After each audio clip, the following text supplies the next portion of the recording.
बहुत खुशहाल जीवन जी रहा था। सब कुछ था, पैसे, नौकरी, आज्ञाकारी बच्चे, पत्नी, मित्र संबंधी। ऐसा कुछ नहीं था जिसकी कमी थी। फिर भी जब जब किसी सत्संग में जाकर बैठता था तो अंदर एक खालीपन सा छा जाता था। बार बार सत्संग के शब्द कानों पर पड़ते थे। परमात्मा, खोज, मोक्ष, निर्वाण, मुक्ति, संन्यास।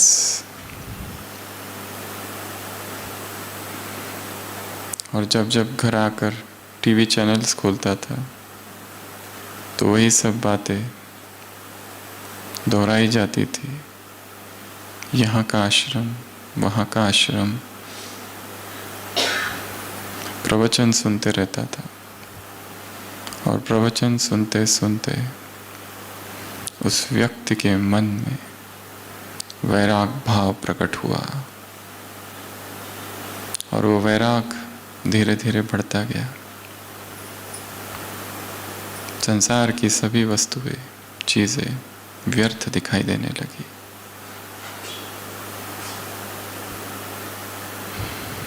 वो जो कुछ करता था वो सब कुछ अर्थहीन दिखाई देने लगा।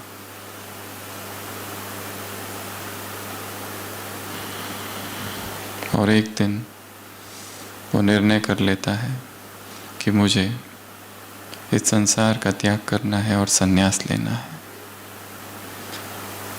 और वो व्यक्ति घर पर अपनी ये बात जैसे ही बताता है, भयंकर विरोध होता है।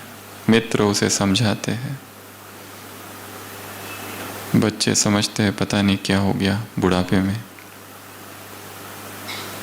माता पिता भी समझाते हैं कि क्यों जा रहा है, आखिर क्या चाहिए। पत्नी भी समझाती है, पर वो कहता है कि ये संसार मोह माया है, चाहो तो तुम भी मेरे साथ चलो। पत्नी कहती है नहीं, मेरे लिए तो यही संसार है, बच्चे और ये घर। उसे हंसी आती है, मूर्ख अज्ञानी स्त्री।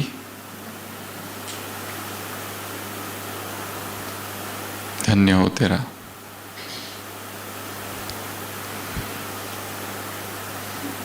और वैरागी मन को जितना भी रोको, वैराग और दृढ़ होता है और बढ़ता है।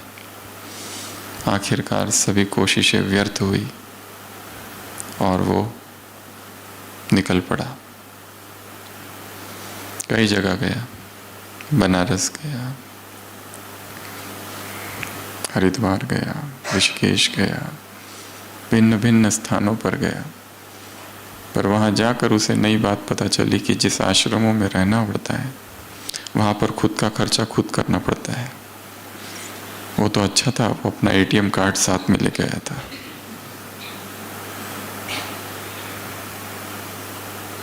कहानी लेटेस्ट है।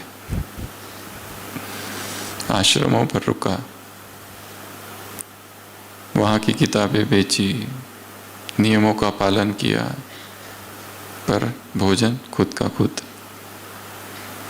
गुरुओं की आज्ञा मानी।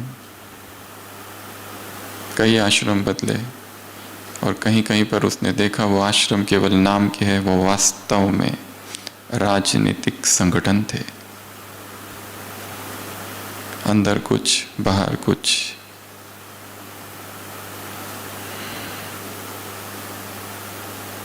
राम कथाएं सुनी, पर देखा कि जो सुना रहे हैं उनके बोल में और उनके कर्म में अंतर है। और उसने देखा कि यहाँ भी वही झूठ है, यहाँ वही पाखंड है। और फिर वो सोचता है अच्छा होगा कि दूर हिमालय में चला जाऊं, क्योंकि उसकी प्यास ईश्वर को पाने की थी। और वो यहाँ देखता है ईश्वर ये लक्ष्य तो भूल ही गया है। लोग आश्रमों में रहते हैं परंतु कुछ और कर रहे हैं। तपस्या तो खो गई है, तपस्या जो करनी चाहिए वो हो ही नहीं रही है। तपस्या के नाम पर प्रचार और प्रसार मात्र हो रहा है। हिमालय पर जाता है और हिमालय के एक आश्रम में रुकने लगता है। भव्य आश्रम है, असंख्य सन्यासी है, छोटी आयु से लेकर बड़ी आयु तक वहाँ रहने लगता है। अपना भोजन खुद बनाता है, खाता है। और एक दिन वहाँ एक छोटा सा बच्चा होता है, वो भी सन्यास लेने वहाँ आया हुआ है। उसे देखकर उसे आश्चर्य होता है। उस बच्चे से पूछता है, तुम यहाँ क्यों आए? वो बच्चा रोने लगता है, कहता है, मेरी माँ मर गई, मेरे पिताजी मुझे यहाँ छोड़ गए, मुझे अपनी मम्मी के पास जाना है, पर यहाँ मुझे कोई जाने नहीं देते। यहाँ सब लोग बातें करते हैं ईश्वर ईश्वर की, परंतु मुझे कुछ समझ नहीं आता है, मुझे वापस घर जाना है। उस व्यक्ति को आश्चर्य लगता है, ये क्या चल रहा है। एक युवा होता है ब्रह्मचारी। उस ब्रह्मचारी को देखकर यह व्यक्ति पूछता है कि तुम इस उम्र में इतना त्याग, इतनी प्यास परमात्मा को पाने की, तुम संसार छोड़कर यहाँ आ गए, जंगलों में, इस पहाड़ों पर। वो युवा कहता है कि आप शादीशुदा हो? वो कहते हैं हाँ। वो कहता है मैंने सुना है स्त्री नरक का द्वार है, पर मुझे अनुभव करना था। शादी की बड़ी तीव्र कामना है, पर परिस्थितियां ऐसी आई कि सन्यास लेना पड़ा और यहां सन्यासी बन गया। पर अवसर मिला तो जरूर लौट जाऊंगा। उस आश्रम के जो मुख्य है, 60 वर्ष उनकी उम्र, प्रकांड पंडित है, ज्ञानी है, वेद उपनिषद कंठ है। उनसे वो पूछता है, आपका क्या अनुभव है, आप कैसे सन्यासी बने? वो कहता है, पत्नी जो थी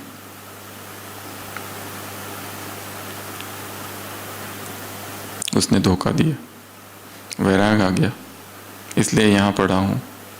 और फिर धीरे धीरे आश्रम खोला और इतना बड़ा बन गया है। वो जो गृहस्थी होता है वो सोचता है यहाँ मुझे भगवान मिलने वाला नहीं है, क्योंकि यहाँ तो ये लोग ही भटके हुए हैं। वहाँ से निकल कर कहीं और जाता है, देखता है ऊंची पहाड़ी पर कोई एक बूढ़ा व्यक्ति रहता है, कोई एक योगी, कोई एक सन्यासी। उसके पास जाकर बैठता है और कहता है, मैं क्या करूं, मुझे भगवान को पाना है। वो बूढ़ा सन्यासी कहता है, तुम यहाँ क्या कर रहे हो? वो कहता है, यहाँ नहीं रहूं तो कहाँ जाऊं, जंगलों में, आश्रमों में तो भगवान मिलते हैं। वो हंसने लगता है, कहता है, तुमको किसने कहा ये सब? क्या वो यहाँ नहीं मिलता है? व्यक्ति पूछता है, कहता है, बिल्कुल नहीं। फिर कहाँ मिलता है? तो आप यहाँ क्या कर रहे हो फिर? वो कहता है, मैं तो बचपन से ही घर से भाग गया था, किसी आश्रम में रहा और वहाँ पर गुरुओं की सेवा की। बाद में गुरु चले गए, मुझे छोड़ गए। अब मैं अकेला रहता हूँ और अकेले रहने की आदत सी पड़ गई है और मौन में रहता हूँ। नीचे गांव में जाता हूँ, भिक्षा मांगता हूँ, थोड़ी बहुत सेवा करता हूँ, फिर चुपचाप अपनी साधना करता हूँ, मंत्र जाप करता हूँ। वो व्यक्ति पूछता है, पर मैं क्या करूँ फिर? जहाँ देखता हूँ वहाँ पर ढोंग और आडंबर और दिखावा और ढकोसलापन है। सत्य क्या है? सत्य को कैसे ढूंढूं? वो बूढ़ा योगी कहता है, सत्य यहाँ नहीं है, और जिसे तुम वैराग कह रहे हो वो वैराग भी नहीं है। जाओ, जाकर वहीं रहो जहाँ रहते हो, परंतु ऐसे रहो जैसे उस संसार में होते हुए भी संसार में नहीं हो। व्यक्ति, वस्तु, स्त्री आए और चली जाए, तुम अलिप्त रहो। यहाँ रहकर तुम्हें कुछ नहीं मिलेगा। किसी को छोड़कर, किसी चीज को, वस्तु को छोड़कर वैराग नहीं धारण किया जा सकता है। वैराग का संबंध त्याग से कम है, समझ से है। ये छोड़ दिया, वो छोड़ दिया, ये नहीं खाते, वो नहीं खाते, ऐसा नहीं करते, वैसा नहीं करते, ये वैराग नहीं है। वैराग का संबंध जागरण से है, वैराग का संबंध समझ से है। वैराग अर्थात वो आँख जो महल में भी खंडहर को देख ले। वैराग अर्थात कुछ त्यागना नहीं। वैराग अर्थात अंदर जो गंदगी है, अंदर जो कचरा है, उसके प्रति विद्रोह, जो अनावश्यक है, जो पाप का बोध लाता है, जो पश्चाताप लाता है, जो दुख और पीड़ादायी है, उस दुख को उखाड़ कर फेंक देना अर्थात वैराग। चीजों को छोड़ना वैराग नहीं है, समझ अर्थात वैराग। जो चीज बार बार दुख दे रही है, जो संबंध दुख का कारण बना हुआ है, जो वासना, जो इच्छा, जो तृष्णा, सभी अपेक्षाओं का अंत होना अर्थात वैराग का उदय होना। इसका कहीं जाने से, कुछ छोड़ने से कोई भी संबंध नहीं है। परिपूर्ण जागरण, संपूर्ण जागरण अर्थात वैराग। सुबह की अव्यक्त वाणी। वैराग अर्थात किनारों को छोड़ना, स्थान को छोड़ना वैराग नहीं, वस्तुओं को छोड़ना वैराग नहीं, व्यक्तियों को छोड़ना वैराग नहीं, शहर को छोड़कर जंगल जाना वैराग नहीं।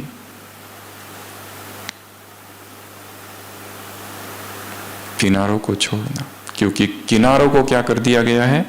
अपना क्या बना रखा है? सहारा। किनारे छूटते जाए। मुरली में बाबा ने कहा, किनारों की लिस्ट अगली बार बताएंगे। और क्या अगली बार बताएंगे? और एक चीज है जो अगली बार बताएंगे, खेल। बच्चे क्या क्या खेल करते हैं वो अगली बार बताएंगे। और किनारे कौन कौन से है उसकी लिस्ट अगली बार। तो इंतजार करते रहोगे उसके लिए या खुद निकालोगे? खुद निकालना है। तो भट्टी का आज आरंभ भी समझो और लक्ष्य मिल चुका है, वैराग। किनारों को छोड़ देना। कौन से किनारे छोड़ने हैं? अगले 3 दिन अपने ही अंतर मन में प्रवेश।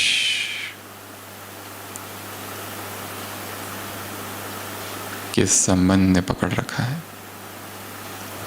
किस वासना ने पकड़ रखा है? किस एडिक्शन, किस व्यसन ने पकड़ रखा है? कौन सा संस्कार, कौन सी गलती, कौन सी कमी, कौन सा भारीपन, कौन सा दुख और कौन सी उदासी, कौन सा कंफ्यूजन, क्या है ऐसा? काम बड़ा है तो मन को शांत कर दो और एक छोटे बालक की तरह बन जाओ, एक साधक की तरह। समर्पण भाव।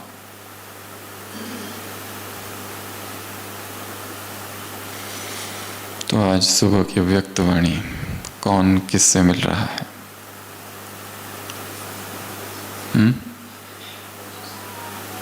सुनी है या पढ़ी है या दोनों ही नहीं किया है? सुनी है कि पढ़ी है? सुनी भी है और पढ़ी भी है।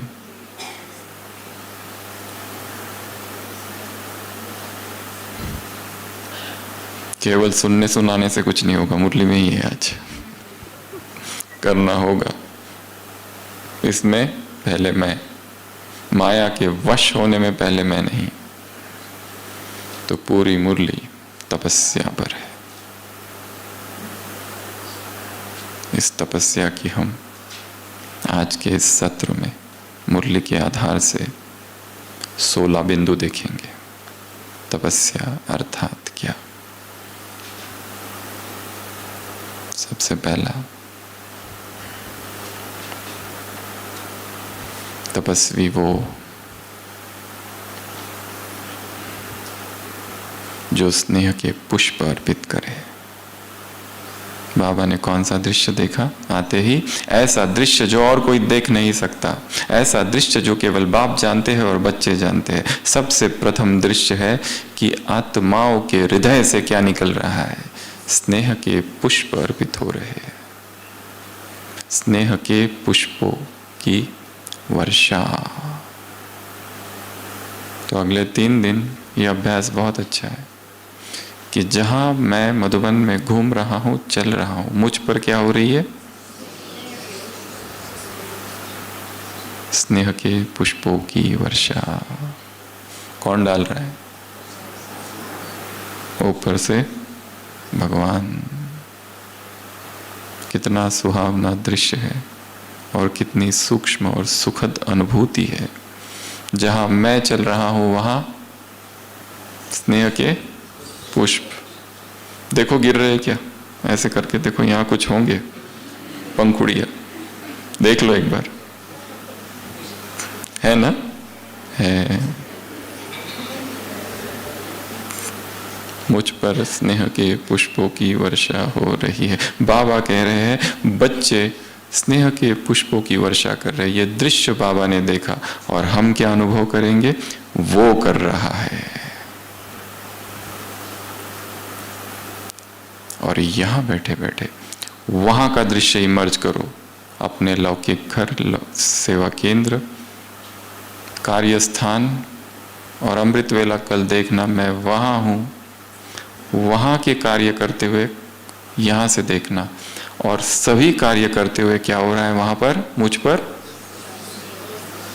मुरली सुन रहा हूं, सुना रही हूं, कोर्स कर रहे, करा रहे, जो कार्य वहां है, गाड़ी चलाना, ट्रैफिक, ऑफिस, सब कुछ करते हुए वहां पर मुझ पर क्या हो रहा है? स्नेह की पुष्पों की वर्षा। किसी मुरली में बाबा ने कहा था रेन्स ऑफ गोल्डन फ्लावर्स। कौन से पुष्प? सुनहरे, स्वर्णिम, स्वर्ण फूल। पर किस पर होगी? यह भी एक प्रश्न है। सब पर?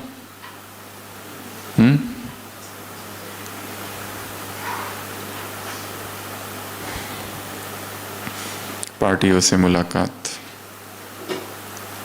श्रीमत पर चलने में जो आदि करेंगे उन पर। आदि स्थान से आए हो, आदि रतन बनो स्थिति में। तो जिनकी स्थिति आदि रत्नों जैसे होगी उन पर क्या होगी? वर्षा। पर अनुभव तो अभी से चालू कर देना। अगले 3 दिन दिन रात ही अनुभव करना है, डे एंड नाइट। उठो तो बिस्तर पर देखना ये फूल किसने डाले,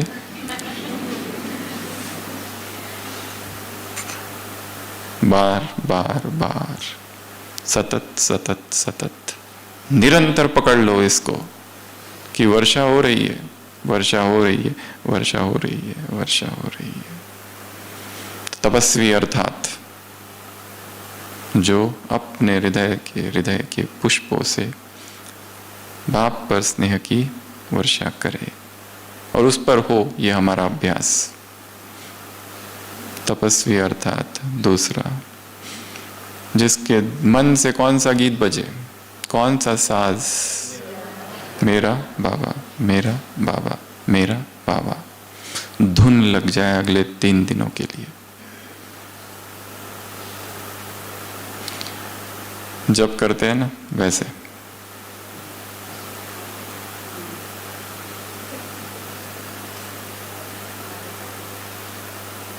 गीत गाते रहना है अंदर ही अंदर अंदर अंदर अंदर।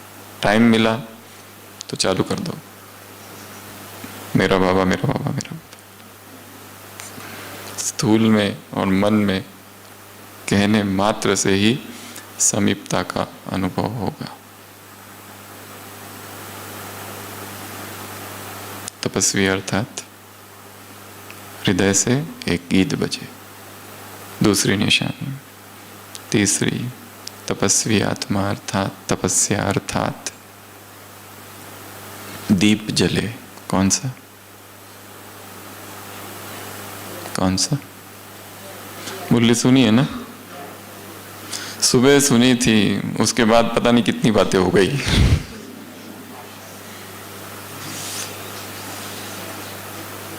कौन से दीप?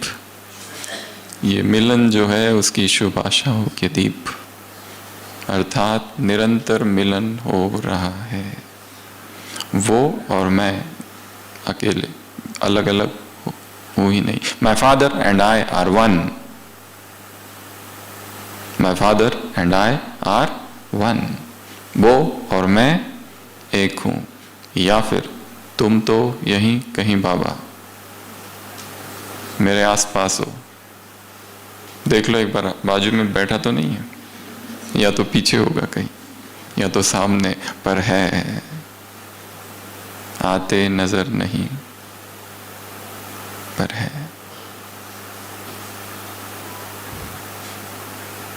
भगवान देखने की चीज नहीं, अनुभव करने की चीज है, ऐसा भक्ति में कहते हैं।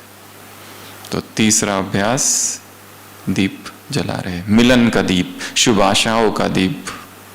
निरंतर मिलन हो रहा है।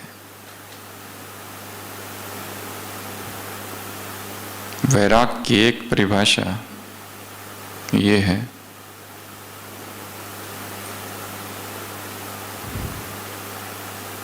दूसरों पर जो बुद्धि टिकी हुई है वहां से वो हट जाए, अर्थात वैराग।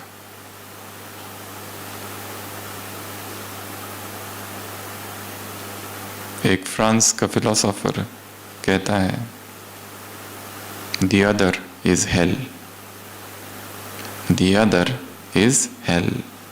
अपनी बुद्धि को दूसरों से हटा दो। चौथा, तपस्वी आत्मा, अर्थात कहाँ बैठी है वो? बाबा ने क्या कहा? ये तख्त कैसा है मेरा, विशाल। जो भगवान के दिल तख्त पर निरंतर बैठी है वो है तपस्वी आत्मा। तो क्या अनुभव करेंगे? मैं कहाँ बैठा हूं, कहाँ बैठी हूं? कौन से सोफे पर, कौन से तख्त पर, कौन सी सीट पर? ताऊसी तख्त, दिल के ताऊस तख्त पर तू दिल वाला है। हमारे तख्त पर वो बैठा है, पर बाप के दिल तख्त पर कौन बैठ सकता है? एक अव्यक्त वाणी थी 2010 की, जिसमें बाबा ने शुरुआत में ही पूछा था कि भगवान के दिल तख्त पर कौन बैठ सकता है? उत्तर था बाबा का, जिसने बाप को अपने दिल तख्त पर बिठाया है वही बैठ सकता है। और भगवान का जो दिल तख्त है कैसा है? बहुत प्योर, बहुत ज्यादा पवित्र, जिसमें जितनी प्यूरिटी की पावर होगी वही उस तख्त पर बैठ सकते हैं। बाकी सब फिसल जाएंगे क्योंकि बहुत स्लीपरी है।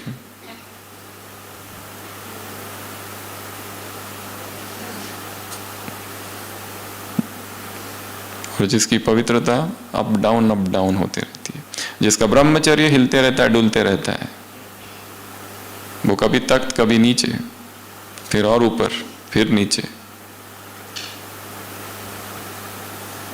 और जो निरंतर अखंड प्यूरिटी में स्थित होते हैं, सुबह भी, दोपहर में भी, शाम को भी, सोते समय भी और नींद में भी, कहीं पर भी किसी संकल्प में, किसी स्वप्न में कोई देह आकर्षित नहीं करता। मिट्टी के पुतले दिखाई देते हैं जिसके बीच आत्मा चमक रही है। अपने ही शरीर से कहाँ मोह, तो दूसरों के शरीर से कहाँ से रहेगा?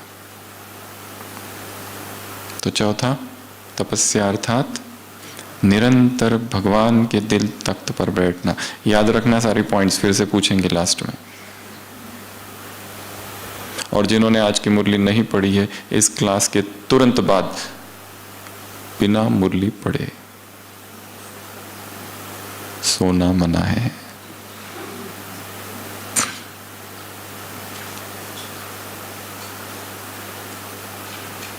जो पॉइंट्स बता रहे वो वास्तव में है या नहीं, कंफर्म भी कर लेना ना।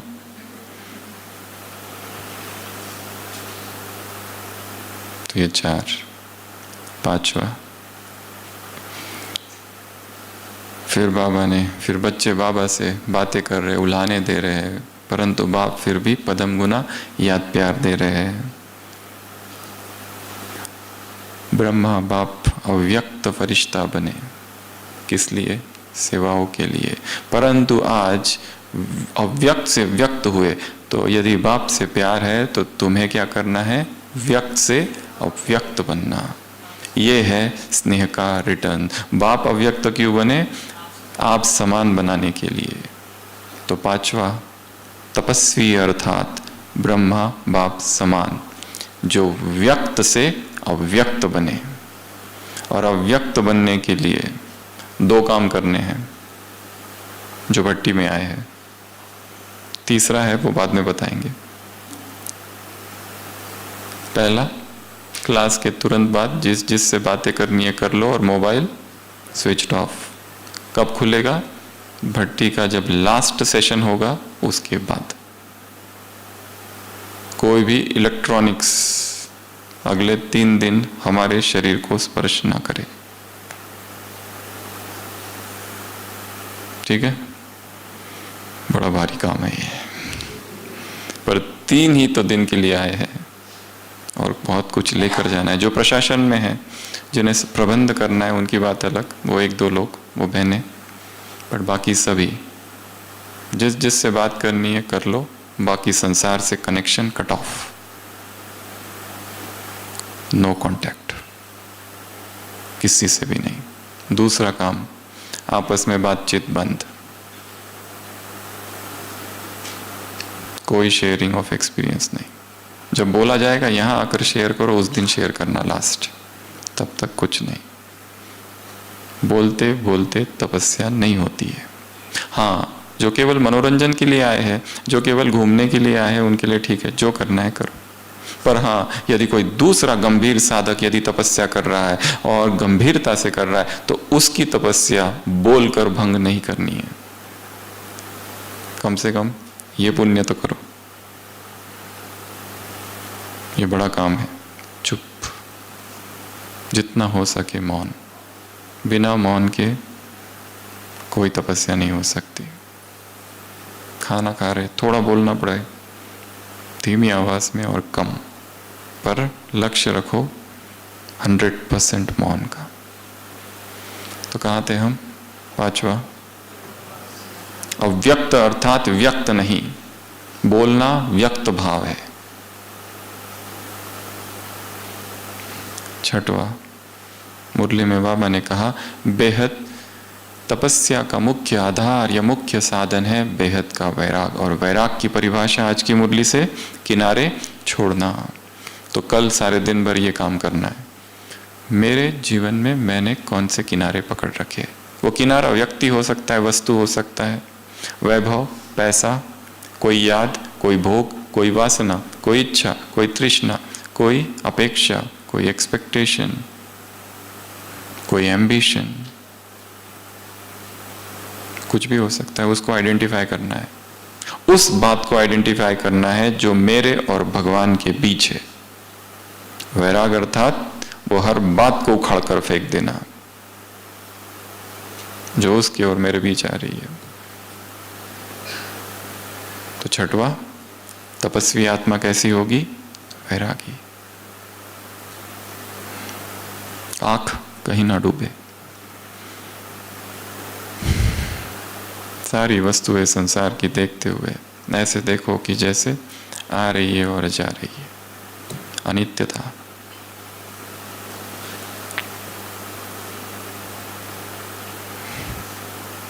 उसके बाद 7वां, 8वां, 9वां, 10वां, 11वां, 5 बातें। तपस्या अर्थात एक का बनना, अर्थात एक नामी। तपस्या अर्थात एकाग्र। तपस्या अर्थात एक रस स्थिति। तपस्या अर्थात एकांत प्रिय। तपस्या अर्थात इकोनॉमी। ये 5 बातें मुख्य परिभाषा दी है तपस्या की। जब जब 5 उंगलियों को देखो, एक एक पॉइंट याद करना। हाथ को देखते ही ये 5 बातें याद आए। पहला, एक का बनना, और जो एक का बना है फिर वो किसी और का नहीं हो सकता।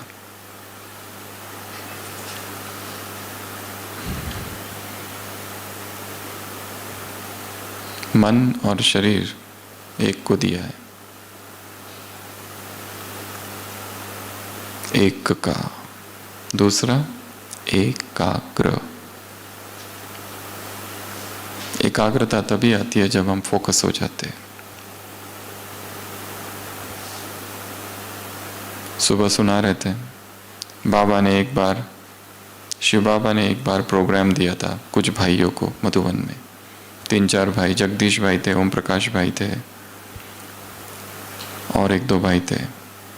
3 दिन का, 3 दिन एक ही कमरे में रहना, 3 दिन मौन, आपस में भी किसी से बात नहीं करना, 3 दिन फलाहार, और 3 दिन परमधाम शिव बाबा को याद करते रहना। ये 3 दिन का प्रोग्राम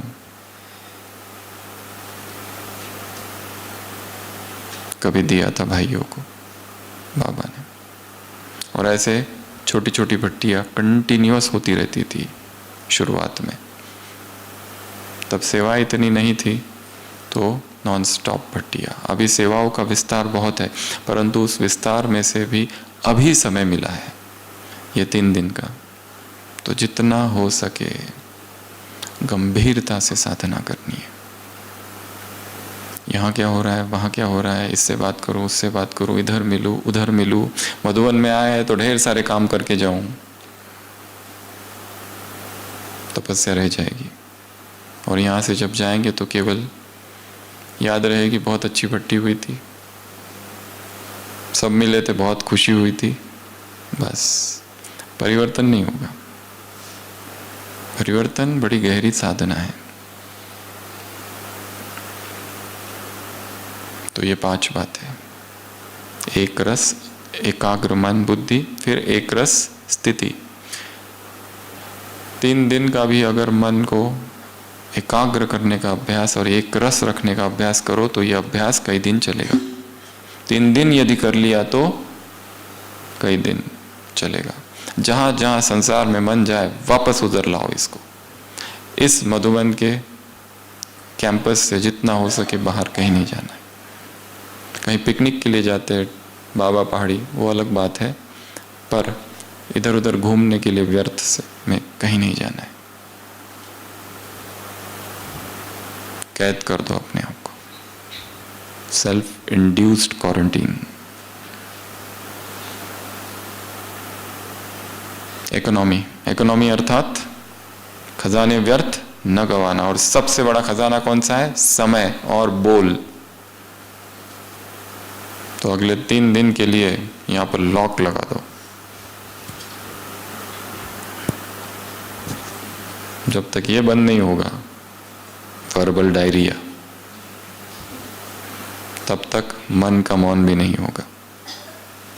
मन का मौन आगे की स्टेज है।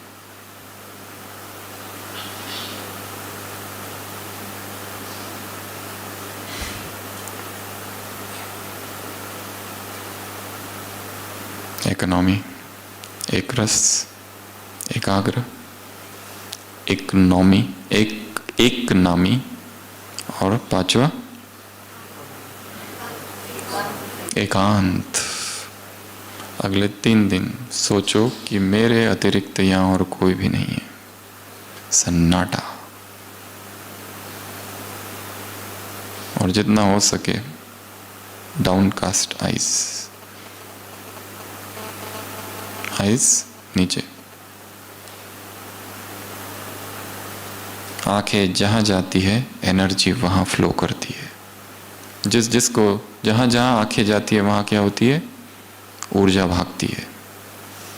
wherever eyes goes energy flows. इसलिए जितना हो सके इधर उधर देखते नहीं बैठना है, ये क्या कर रहा है, वो क्या कर रहा है।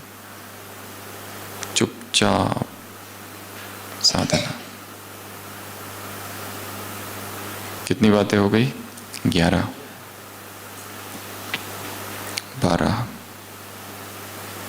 बाबा ने कहा शक्तियां तुम्हारा अधिकार है, तुम सब शक्तियां लो,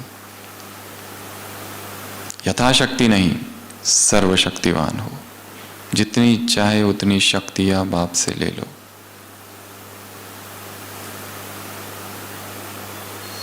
अधिकार है। तो सारे योग के प्रयोग में क्या करना है कि मुझ में शक्तियां आ रही है, मैं शक्तिशाली हो रहा हूं। यह अभ्यास केवल यहाँ और मेडिटेशन में बैठते समय नहीं, चलते फिरते, कुटिया में जा रहे, शांति स्तंभ पर जा रहे, जहां जा रहे हैं फूलों की वर्षा हो रही है और मैं शक्तिशाली हो रहा हूं, मेरी शक्तियां बढ़ रही है, मेरा संयम बढ़ रहा है, मेरा ब्रह्मचर्य बढ़ रहा है, मेरी पवित्रता बढ़ रही है, मेरी सहन शक्ति बढ़ रही है। मैं मास्टर सर्वशक्तिवान हूं। आज तो बाबा ने मास्टर भी नहीं लगाया, डायरेक्ट कहा कि तुम सर्वशक्तिवान हो, तुम सर्वशक्तिवान हो। 12th point. और उसमें यह भी कहा अपना प्रोग्राम बनाओ। प्रोग्राम है इसलिए कर रहे हो या दिल के उमंग से कर रहे हो? यहां आए हैं, जबरदस्ती उठना पड़ता है, करना पड़ता है, नहीं तो टीचर बहन जी हमारी प्रेजेंट ही एब्सेंट लगा देगी। दिल से कर रहे हो या प्रोग्राम है इसलिए कर रहे हो? दिल से।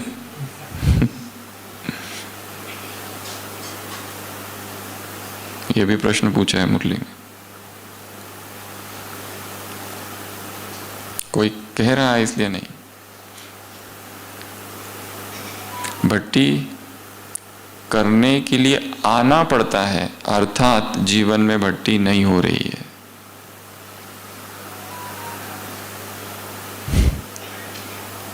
सतत भट्टी होती रहे। भट्टी वो घटना नहीं है जिसकी शुरुआत और अंत हो।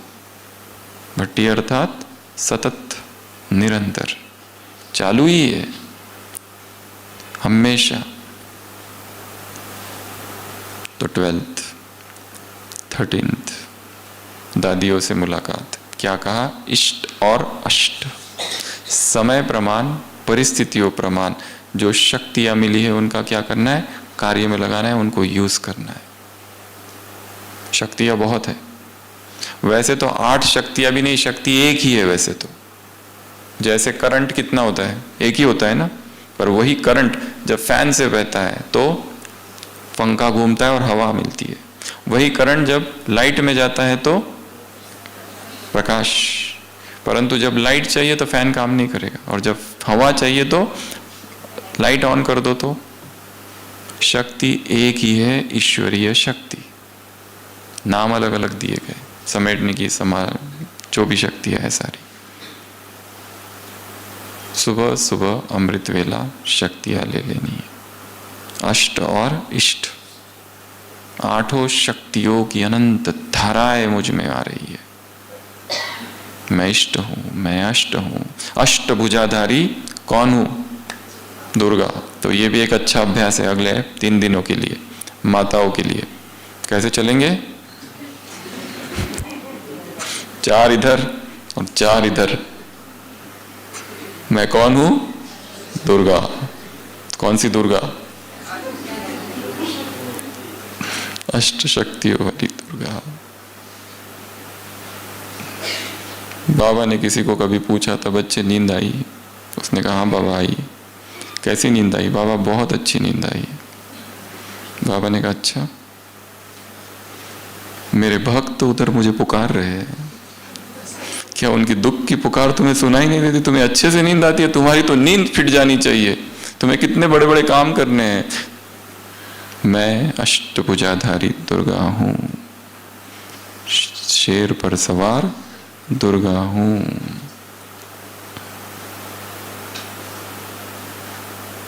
और थोड़ा दूर दूर चलना, ठीक है ना?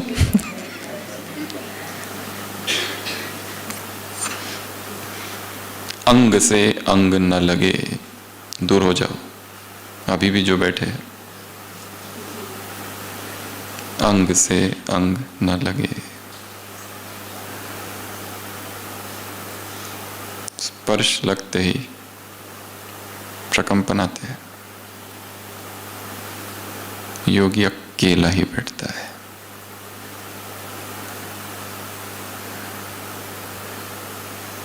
हमारे ओपड़ी में जैन साध्वी आती है, यहाँ पर दिलवाड़ा मंदिर है, तो वो जैन साध्वियाँ नीचे से पैदल आती है, पीछे के रास्ते से, कभी आबू रोड से।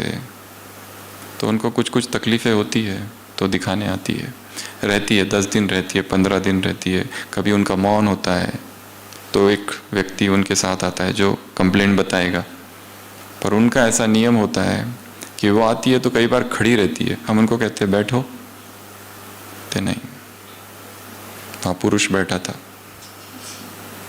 बैठती नहीं है, वाइब्रेशंस।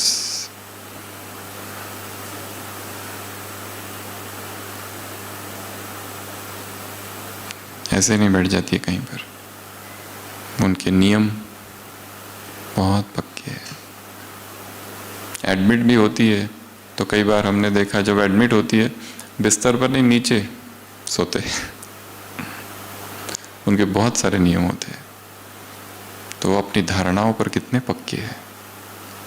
बाल निकालते हैं अपने हाथों से, एक एक जोर से, कैंची यूज नहीं कर सकते।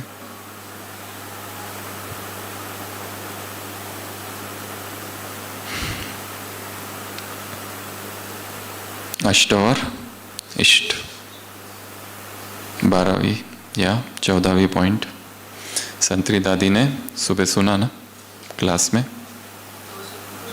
गोसुन कम सुन दादी। बाबा ने शरीर छोड़ा अपने कमरे में, मम्मा ने शरीर छोड़ा अपने कमरे में। न हॉस्पिटल, न line, tube, drain, tubes, ventilator, कुछ नहीं। संतरी दादी ने शरीर छोड़ा, जशोदा मैया ने शरीर छोड़ा, मुरली सुनते सुनते। बाबा ने कहा अच्छा है, एवर रेडी हो, या जिज्ञासु याद आएगा या सेवा केंद्र याद आएगा? कोई याद नहीं आए।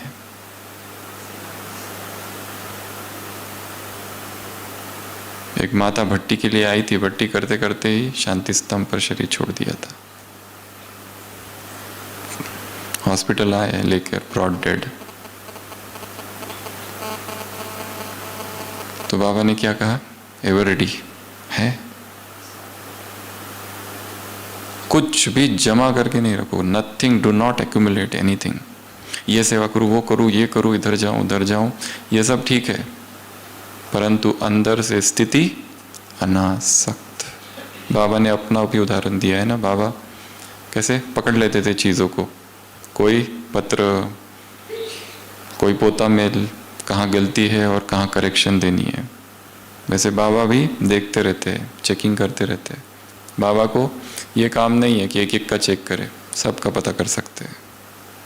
कई भाई बहनों ने ये भी कहा है कि बाबा में लास्ट 6 मंथ्स थॉट रीडिंग की कैपेसिटी बहुत ज़्यादा आ गई थी।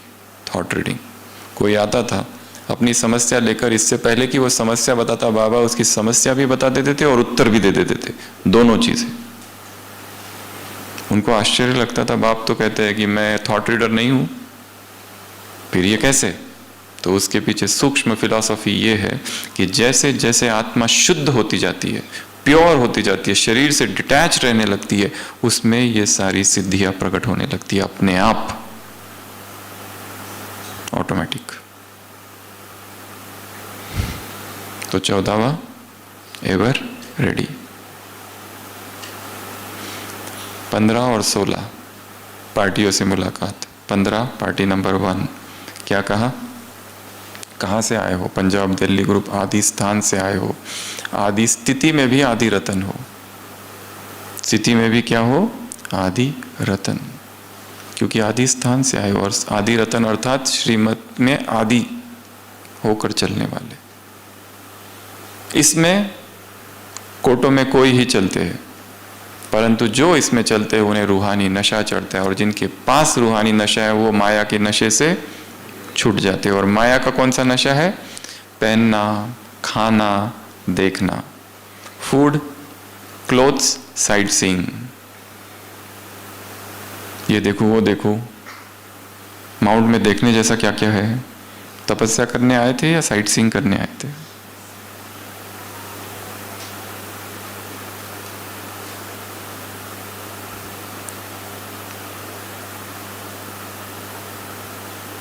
वैराग अर्थात महल में भी खंडर को देख लेना।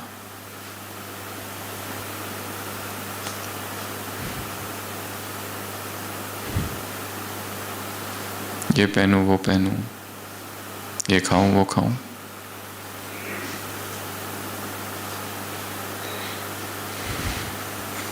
पहले मैं, जो पहल करता है उसे पदम मिलते हैं।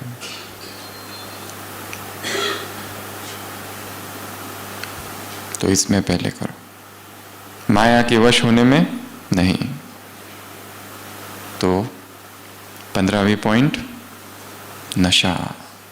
कौन सा नशा? रूहानी नशा। और लास्ट पार्टी नंबर 2, कहाँ से आए हो? महाराष्ट्र, MP? कहाँ से आए हो? गुजरात। ओरिजिनल घर कौन सा है? ओरिजिनल स्थान कौन सा है? मधुबन। काम क्या करते हो? गवर्नमेंट सर्वेंट, फैक्ट्री या गृहस्थी में हो? ईश्वरीय सेवा।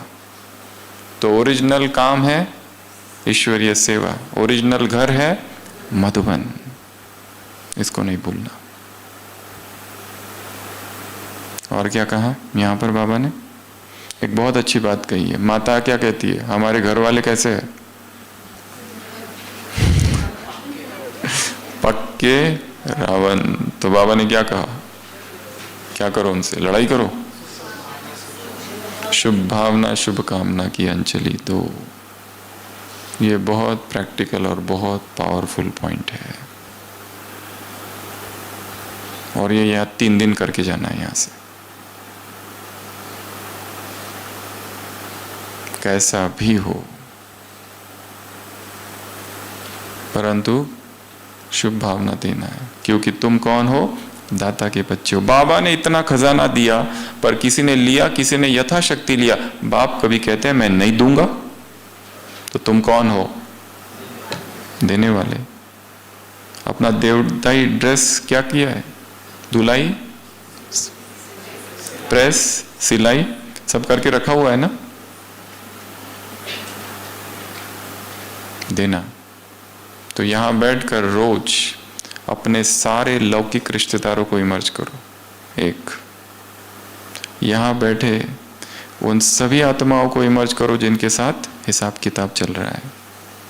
यहां बैठे हुए उन सभी आत्माओं को इमर्ज करो जिनके साथ हिसाब किताब अभी चालू नहीं हुआ, होने वाला है फ्यूचर में।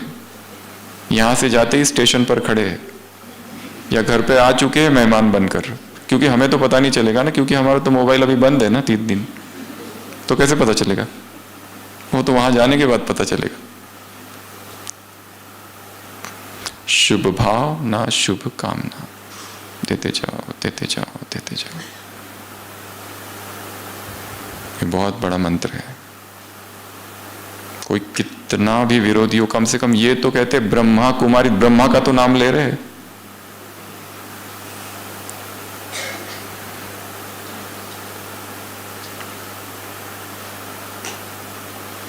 पॉइंट नंबर 1,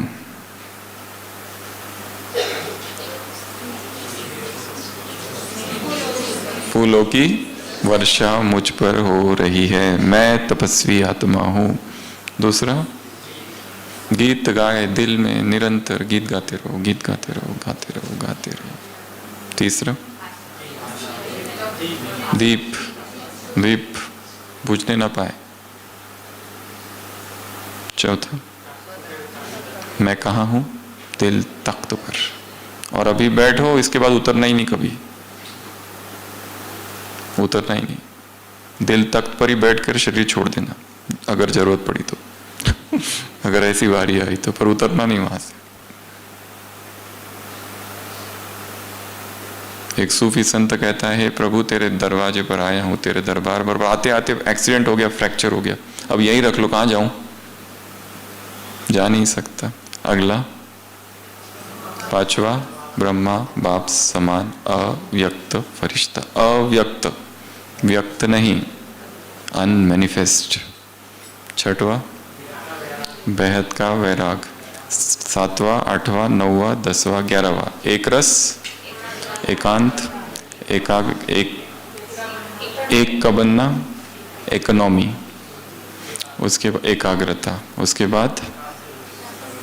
बाद सर्व शक्तिवान हूँ, उसके बाद अष्ट और इष्ट देवी हूँ, उसके बाद एवर रेडी। कभी भी शरीर छूट सकता है। बाबा ने कहा हर एक का हिसाब अलग अलग है, हर एक का हिसाब अलग अलग है। उसके बाद में रूहानी नशा और लास्ट पक्के रावण को भी शुभकामना देने वाले। ऐसे पक्के रावण को भी शुभ भावना शुभकामना देने वाली आत्माओं को, ऐसे सर्वस्नेही आत्माओं को, ऐसे बेहद के वैरागी आत्माओं को, ऐसे तपस्वी आत्माओं को, ऐसे सिलाई धुलाई और प्रेस कर अपना कपड़ा देवताई ड्रेस सामने रखने वाली आत्माओं को, ऐसे सर्वशक्तिवान आत्माओं को, ऐसे ब्रह्म मुहूर्त में शरीर छोड़ने ऐसे एवर रेडी आत्माओं को, ऐसे इष्ट और अष्ट आत्माओं को, ऐसे एक रस, एकाग्र, एकांत प्रिय, इकोनॉमी और एक नामी वाली आत्माओं को, ऐसे ईश्वरीय सेवाधारी आत्माओं को, ऐसे जिनका परमानेंट स्थान मधुबन है ऐसी आत्माओं को, ऐसे रूहानी नशे वाली आत्माओं को, ऐसे आदि रतन आत्माओं को, ऐसे आदि स्थिति वाली आत्माओं को, ऐसे श्रीमत पर आदि से चलने वाली आत्माओं को, ऐसे दिल तख्त नशीन आत्माओं को, ऐसे अंत में आकर तीव्र पुरुषार्थ करने वाली आत्माओं को, ऐसे योग युक्त आत्माओं को, ऐसे शस्त्रधारी आत्माओं को वरदान, ऐसे स्नेही आत्माओं को, ऐसे अष्टरत्न हो गया, ऐसे महान आत्मा, ऐसे हफ्ते भर का नहीं सुनाना है, आज का सुनाना है, नहीं तो रात भर चलेगा ये बेहद के वैरागी हो गया। तो ऐसे ढेर सारे समान वाली आत्माओं को बाप दादा का याद प्यार, गुड नाइट और नमस्ते। हम रूहानी बच्चों की रूहानी बाप दादा को याद प्यार, गुड नाइट और नमस्ते। ओम शांति।